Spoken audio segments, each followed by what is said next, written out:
Caribbean Newsline is brought to you by the Barbados Tourism Marketing Inc.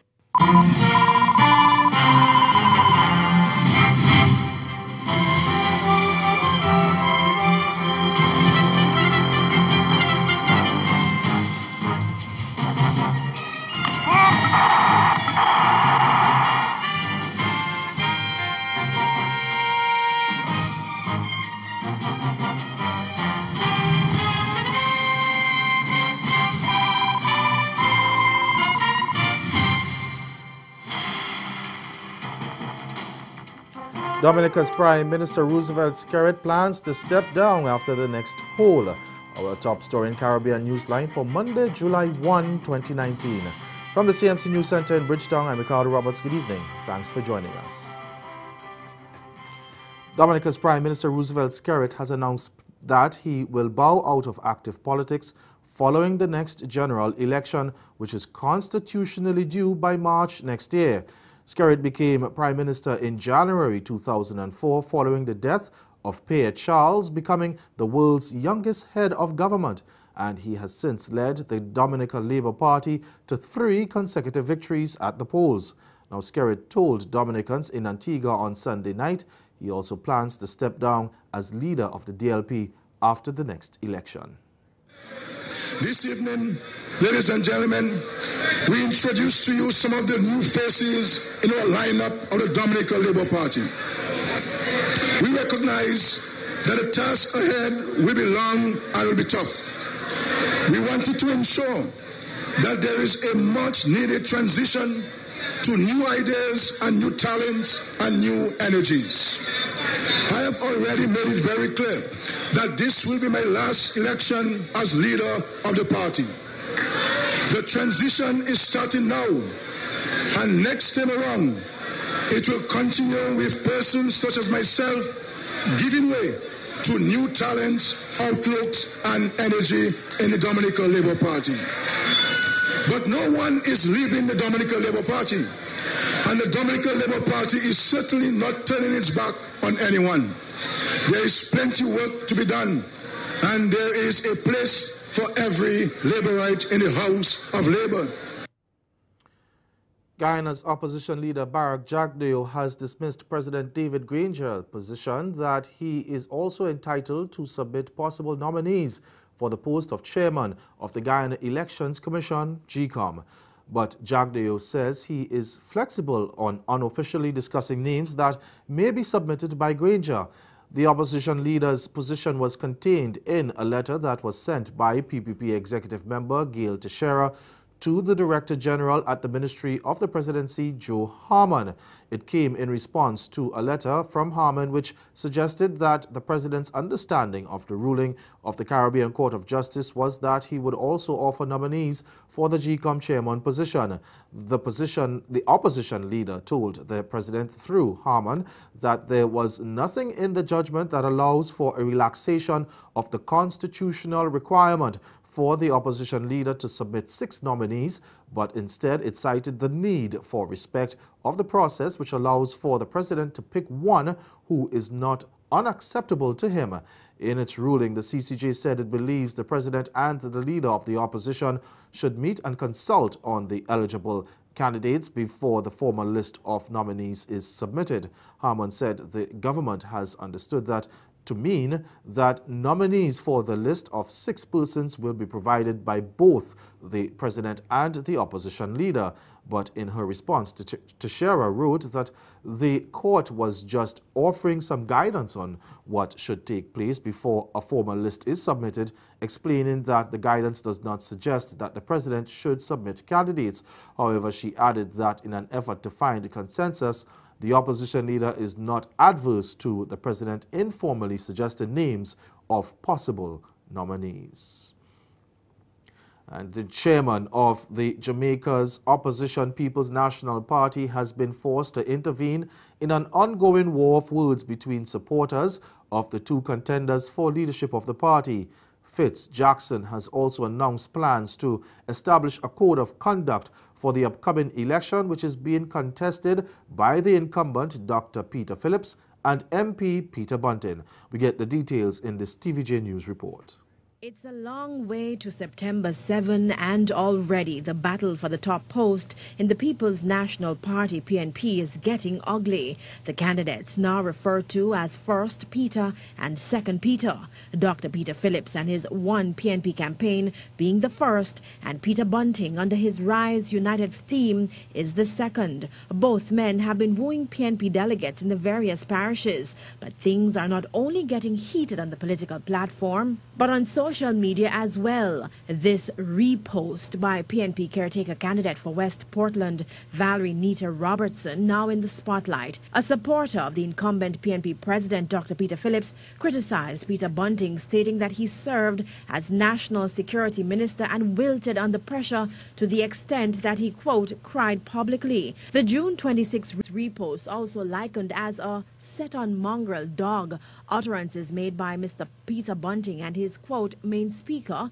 which, according to the post, sets the tone for a nasty and bitter campaign. Now, that post has since been removed, but the constant back and forth in the public domain has prompted the intervention of the PNP chairman, Fitz Jackson. I have heard of some of the comments being posted in social media, and the persons responsible, I want to ask them to desist. In light of the internal contest, an oversight committee will be put in place to ensure that the campaign is clean and fair. We are going to put in place some rules of conduct by the candidates and their respective supporters.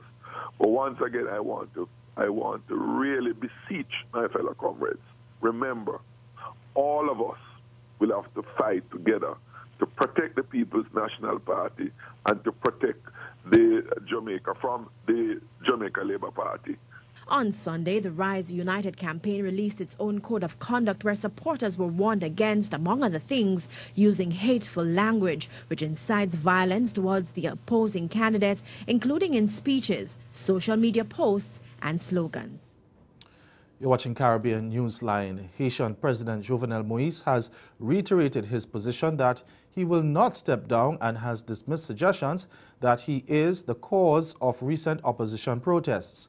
In an interview with BBC Mundo, Moïse said over the past 33 years there have been 15 presidents, 22 prime ministers and a large number of ministerial cabinets, and the situation has not improved. He said he does not believe the solution to the country's problems is the resignation of the president, but in unity and coexistence. Opposition parties have accused Moïse of embezzlement, but he has denied the allegations. The government of Antigua and Barbuda is warning buyers not to purchase lands from Barbudans who claim to have leases. The government is accusing the Barbuda Council of using the granting of leases as an enrichment scheme for some. Now, the state is of the view that the Barbuda Council has been leasing large acreages of land without the approval of the cabinet or the Governor General as required by law. Now, it is alleged that the leases are then being sold to private operators at significant amounts greater than the required lease payment.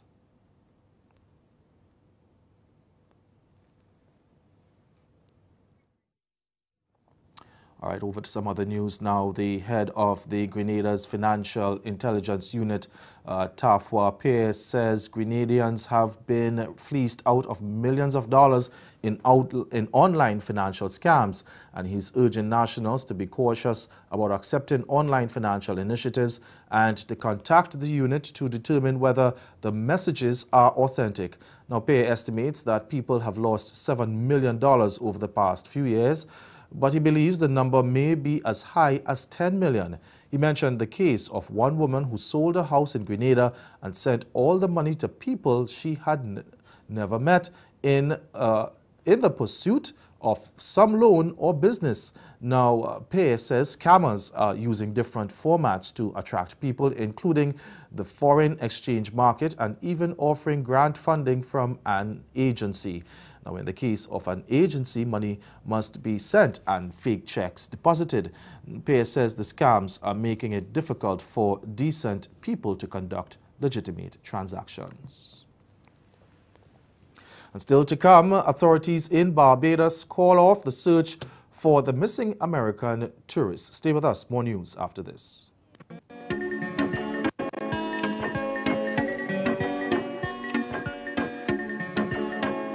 Welcome to this year's 50th Caribbean Broadcast Union Assembly on the island of San Andres.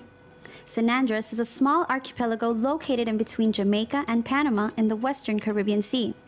A lush, exotic island rich in culture, history, gastronomy, and breathtaking scenic views. Known for its beaches and 7-colored crystalline waters, the island of San Andres will be proudly hosting this year's event. CBU members will enjoy top-of-the-line accommodations for an unforgettable experience in San Andres, connecting Caribbean nations through this year's 50th edition of the CBU Assembly.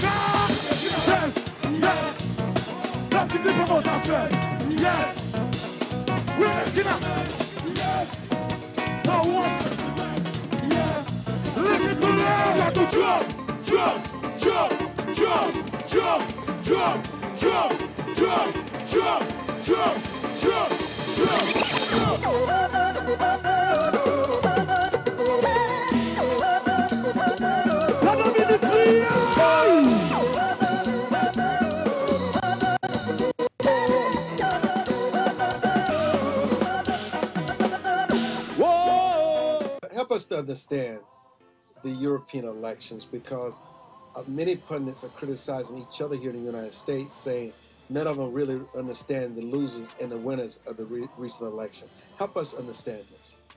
Well, it is pretty unclear. Some people call it fragmentation of Europe, or you can just look at it as a more nuanced result. For many years, probably all the years that the European Union has been in existence,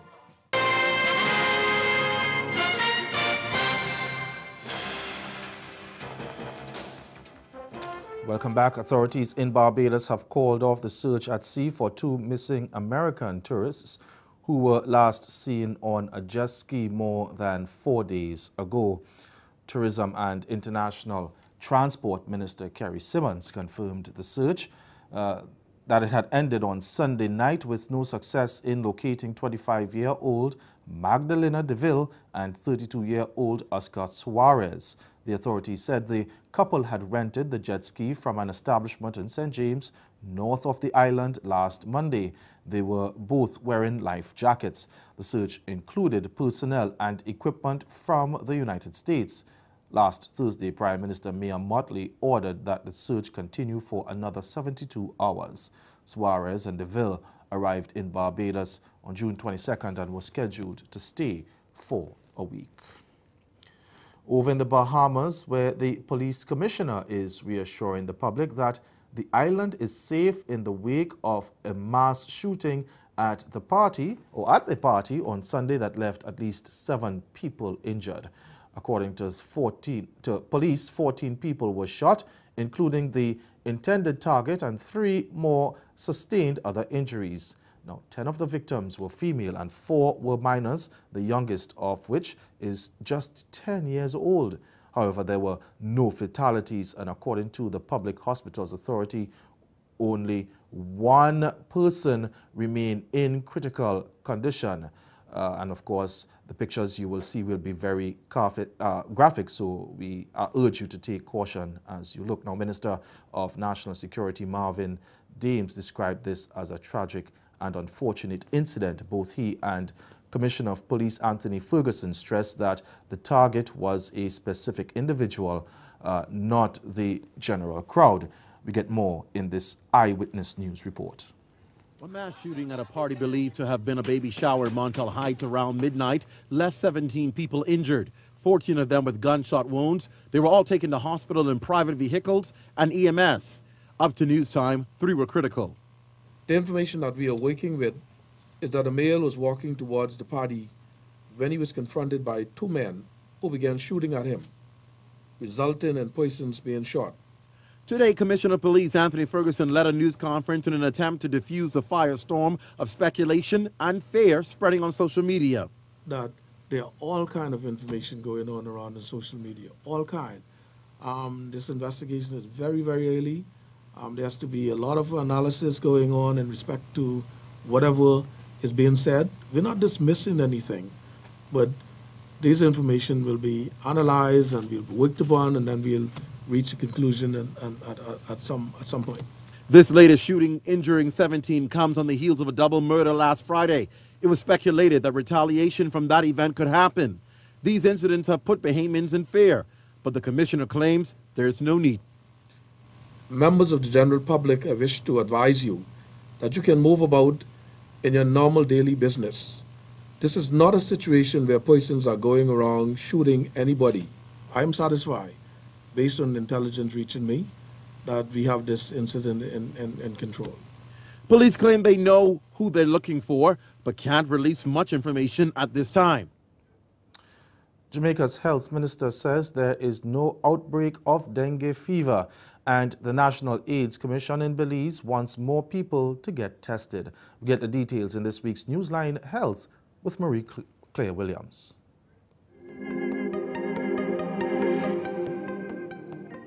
Jamaica's Health Minister, Christopher Tufton, has moved to allay fears of another outbreak of dengue fever. The last outbreak was in January, but Tufton says the cases have since been declining. He says his ministry is continuing to monitor the situation. The reality is that with hurricane season coming on us, the cases of breeding sites will increase because of rain.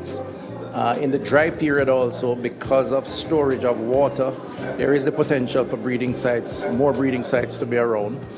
And so we have to keep monitoring the environment. The Belize National AIDS Commission is encouraging more people to get tested. The NAC hosted a National Testing Day on Friday as part of a series of outreach programs being held throughout the year to promote awareness of the disease. Statistics for 2018 have not yet been released, but preliminary data shows there may be an increase in the number of positive cases. The Commission says it is therefore important that people know their status. They are very open and willing to get their testing done. I'm a bit surprised to see more males than females coming out. So that is something good, and that is a trend that we want to continue. And for those whose tests are positive, the Commission is also providing counseling and support.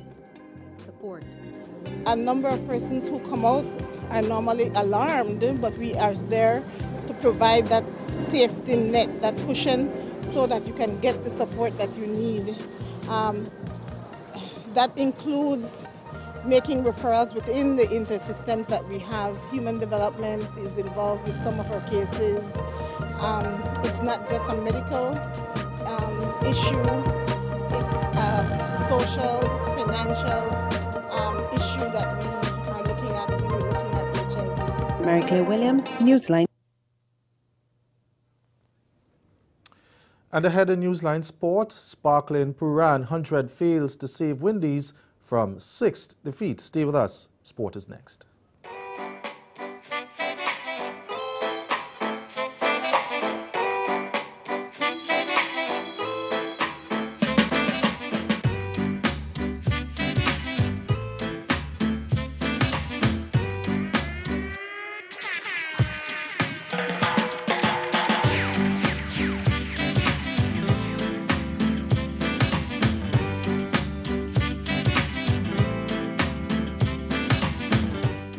We try to focus on the Black Health Challenge and the Black Men's Health Challenge is one from a holistic perspective. Not only are we trying to improve their physical health, but their social and mental health is as important.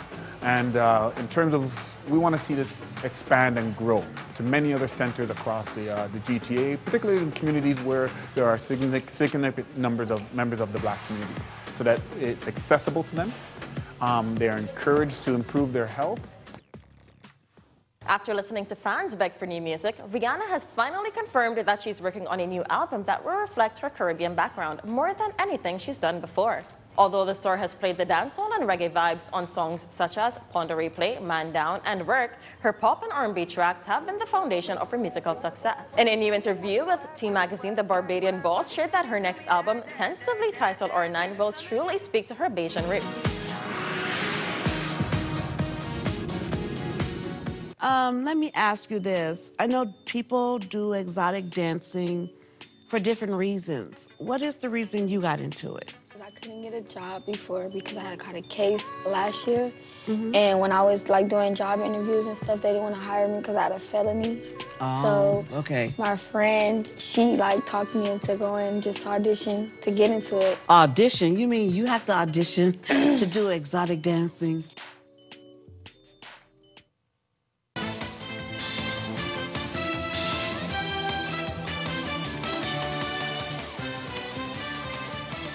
A brilliant century by Nicholas Pooran went in vain as West Indies put another woeful performance as they loses to Sri Lanka by 23 runs in their penultimate game of the ICC World Cup at Emirates Riverside. Now choosing to bowl first on Monday, the Windies watched as the 21-year-old Vishka Fernando stroked 104 of 103 deliveries with 9 fours and 2 sixes, a knock which powered Sri Lanka to 338 for 6 or 50 overs, their highest ever total in an ODI against their opponents. Away over backward point, this time a little bit of width. This one's a chance. No, it's not. A chance for someone in the crowd only. Bolden got the Yorker right. Matthews departs. Holder strikes. Oh, that's a big hit. That is with the wind. And Fernando has muscled that as far as anything.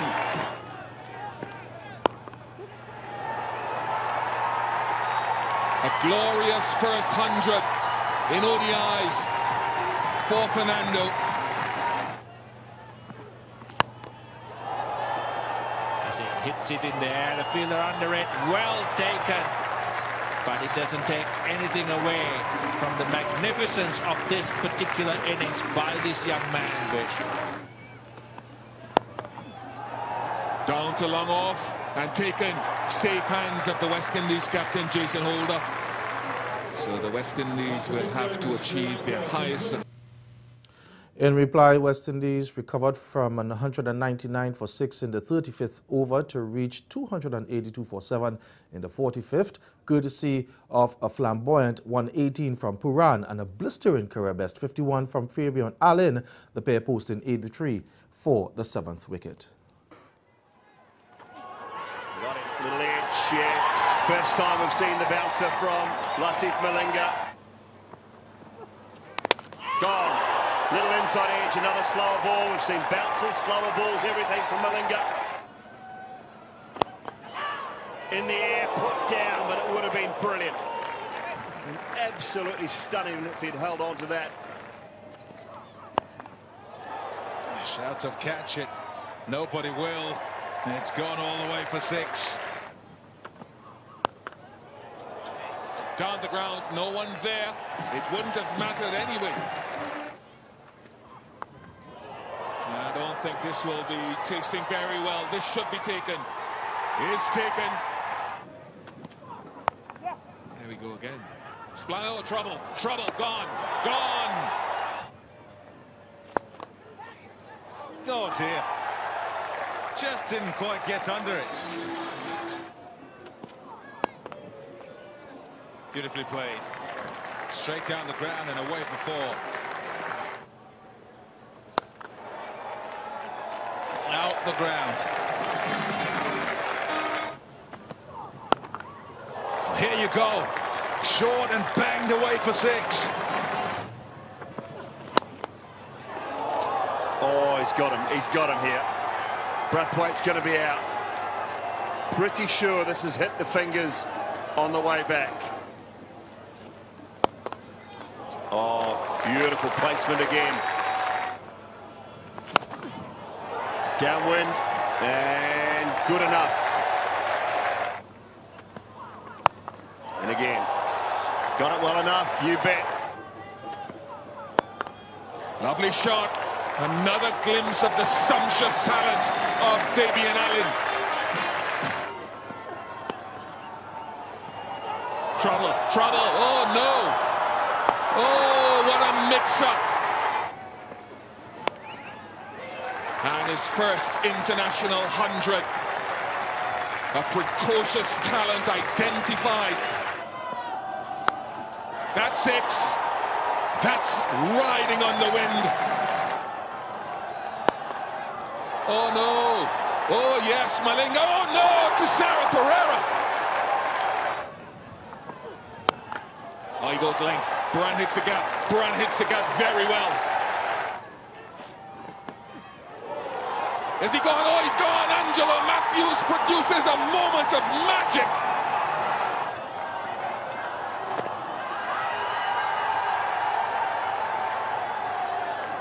Pitching in line, impact in line, and wickets hitting.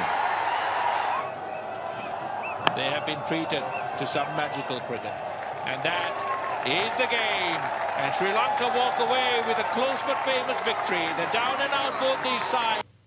Now, after the match, Captain Jason Holder lamented over the fact that the team missed out on key moments in the game. In the game and close games such as this one, and you can pinpoint a number of areas which you thought you fell down in, but we've just got to be better. In this entire tournament, we've just let a few key moments slip, and we're just a little sloppy today. And the captain also expresses disappointment about the team not being able to maintain solid partnerships, pointing specifically to Fabian Allen's run-out and the dismissal of Shimron Hetmyer. Run-out was very, very crucial. You could go back. Hetty's run-out was also crucial. I probably could have gone down a little bit deeper. You get so close in the end. Just say 1 or 2 partnerships away, which we could. And the West Indies will wrap up their World Cup campaign against Afghanistan on Thursday. That's for sports. Stay with us. We'll be right back. Caribbean Newsline is brought to you by the Barbados Tourism Marketing Inc.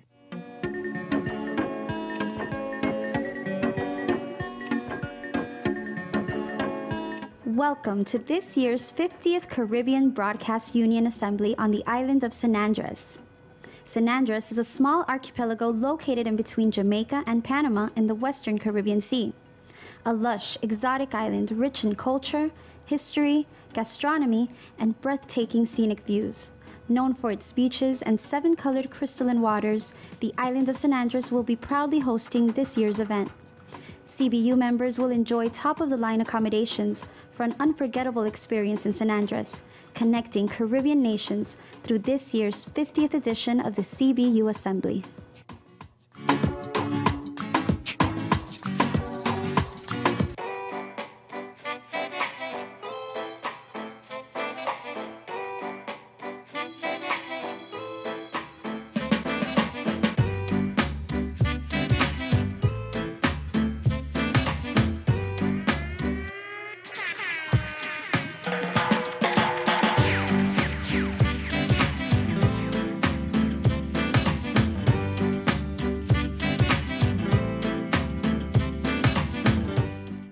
In a Senate hearing last week, Acting Department of Homeland Security Secretary Kevin McClennan revealed a startling and rather disturbing statistic. Now we're being told by the media that migrants attempting to cross our borders from the south are legitimate asylum seekers fleeing oppression in their home countries. We're also being told we should be more compassionate about that. The U.S. Border Patrol, however, is overwhelmed and underfunded as 144,000 migrants are encountered at the border in the month of May. Again, the major developments of this day, Dominica's Prime Minister Roosevelt Skerritt announced that he will bow out of active politics following the next general election. And in sport, West Indies suffered their 6th defeat after losing to Sri Lanka by 23 runs. That's Caribbean Newsline. For news and sport round the clock, log on to CarnaNews.com. We'll be back here again tomorrow. But from all of us at CMC News, thank you for watching. Have yourselves a good night.